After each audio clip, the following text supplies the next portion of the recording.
Bambu adalah tanaman jenis rumput-rumputan dengan rongga dan ruas di batangnya. Tanaman yang memiliki nama lain buluh atau aur dan eru ini memiliki lebih dari 5.000 spesies yang tersebar di seluruh dunia. Bambu juga dikenal sebagai salah satu tanaman dengan pertumbuhan paling cepat. Bambu dapat digunakan dengan berbagai hal atau bahan dasar kebutuhan rumah tangga. Selain bahan baku untuk alat rumah tangga dan pertanian, bambu juga bisa dijadikan berbagai hasil kerajinan seperti yang dilakukan Yadi Mulyadi, warga kampung Muara II RT 25 RW 5 Desa Muara II, Kecamatan Karudampit, Sukabumi. Di setiap harinya, Yadi Mulyadi disibukkan dengan mengukir, menganyam, dan memproses bambu hingga menjadi sebuah kerajinan yang unik dan bernilai jual tinggi.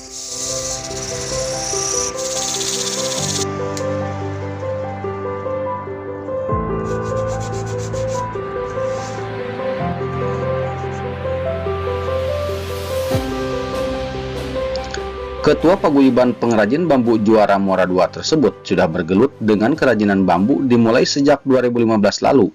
Menurutnya, selain bahan yang mudah didapat, bambu juga bisa diolah dengan berbagai kerajinan. Dirinya sering malang melintang ke berbagai instansi pemerintahan, pendidikan, sanggar-sanggar seni sebagai pelatih atau narasumber yang mengisi materi tentang pelatihan bambu. Selain bisa mendapatkan penghasilan sendiri, Yadi Mulyadi juga membuka lapangan pekerjaan bagi warga atau pemuda di sekitarnya.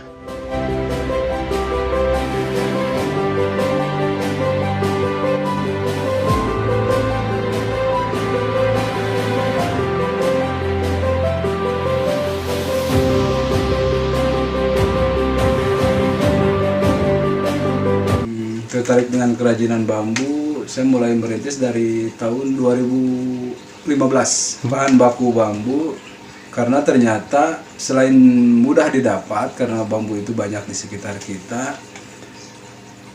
dan memiliki daya tarik tersendiri, itu bambu itu ternyata memiliki tekstur yang bagus, memiliki tekstur yang indah, terutama bambu juga ternyata memiliki kekuatan seperti kayu ataupun besi, dan juga bambu memiliki tekstur yang lembut, bisa selembut tali lah. Jadi kita bisa membuat anyaman dan lain sebagainya. Untuk market pasar, kita bergerak di lokal dan luar juga. Alhamdulillah kita pernah beberapa kali mengadakan pengiriman ke luar. Terutama yang saya ingat itu seperti pengiriman kerap-kerap lampu, itu banyak diminati oleh Dubai sama Abu Dhabi, Dubai dan Oman, itu untuk kerap-kerap lampu dalam jenis hiasan. Tapi kalau untuk miniatur saya pernah mengirim itu ke Bahrain sama Arab Saudi. Yang waktu itu miniatur gedung kembar sama seperti ini, seperti teko dan gelas. Kalau untuk pasaran lokal, kita masih bermain di tempat-tempat wisata wilayah terdekat. Selain daripada kita mengarah untuk penjualan produk, ya kita juga menganggap bahwa area-area wisata di sekitar kita itu menjadi ruang promosi untuk kita mempromosikan produk-produk bambu ini. Kalau untuk kesulitan, saya rasa sih lah kalau untuk membuat produk kita masih enjoy saja. Cuman kesulitan paling di treatment bahan baku di awal. Itu untuk treatment bahan bakunya. Yang kedua, kita untuk kesulitannya terkadang saya masih berpikir bukan kualitas. Secara kualitas kita mungkin sudah mampu menguasai dari mulai treatment, persiapan bahan baku dan pembuatan produk. Mudah-mudahan dan saya jamin juga bisa sesuai dengan keinginan konsumen ataupun pasar. Tapi kesulitannya juga di SDM, jadi di kuantitas. Ya secara bimbingan kita ada beberapa penghargaan sih dari dinas-dinas terkait, termasuk dari instansi-instansi atau universitas-universitas yang mencoba meneliti tentang kerajinan yang ada di Bambu Juara Muara II ini. Dari situlah saya mendapatkan dukungan ataupun penghargaan.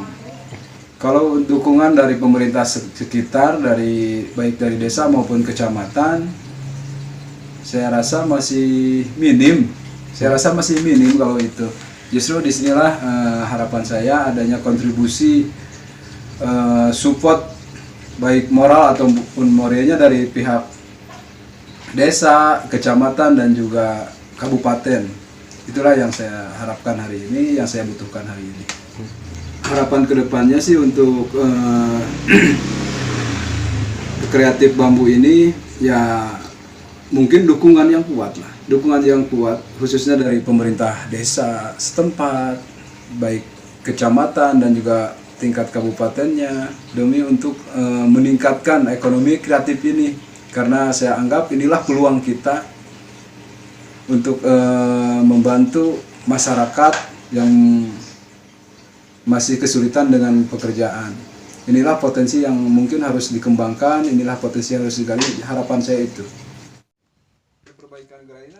Dari hasil kerajinan anyaman bambu serta kreativitas warga Muara II, Kepala Desa Muara II Maman Suparman sangat mengapresiasi warganya yang dapat melestarikan warisan-warisan para leluhurnya yang sudah sejak lama bergelut dalam mengolah kerajinan bambu.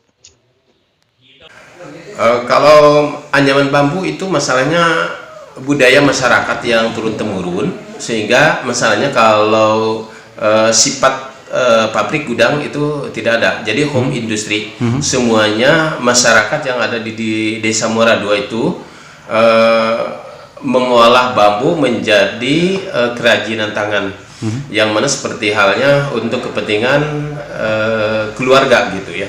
Seperti ada bahasa Sunda itu ada beboko, ayakan itu misalnya, kemudian banyak jenis-jenisnya gitu istilahnya, sehingga lebih dari 20 jenis anyaman yang di pengrajin warga masyarakat di Muara II.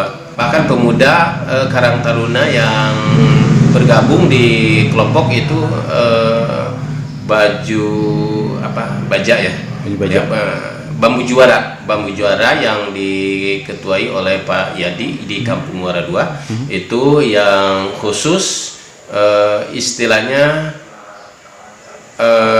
yang disebut kerajinan yang sifatnya aksesoris ya, aksesoris itu istilahnya. Kalau masyarakat kebanyakan itu masalahnya sudah turun-temurun dari nenek moyang mengolah bambu yang dulunya ada yang disebut pasar sakilat. Nah kemudian sekarang ini masalahnya banyak tengkulak-tengkulak di setiap lingkungan. Nah kemudian ada penjual bahan bakunya bambu istilahnya. Jadi di beberapa daerah, hampir di setiap lingkungan ada gitu istilahnya. Hasil dari kerajinan yang dikerjakan, market pasarnya sudah memasuki pasar kerajinan Jabodetabek dan nasional, bahkan sudah merambah pasar internasional. Berbagai sertifikat dan penghargaan didapat Yadi Mulyadi dari instansi pemerintahan dan lembaga universitas ternama di Indonesia dalam menggeluti kerajinan usaha kecil menengah jenis kreativitas yang bernilai jual tinggi.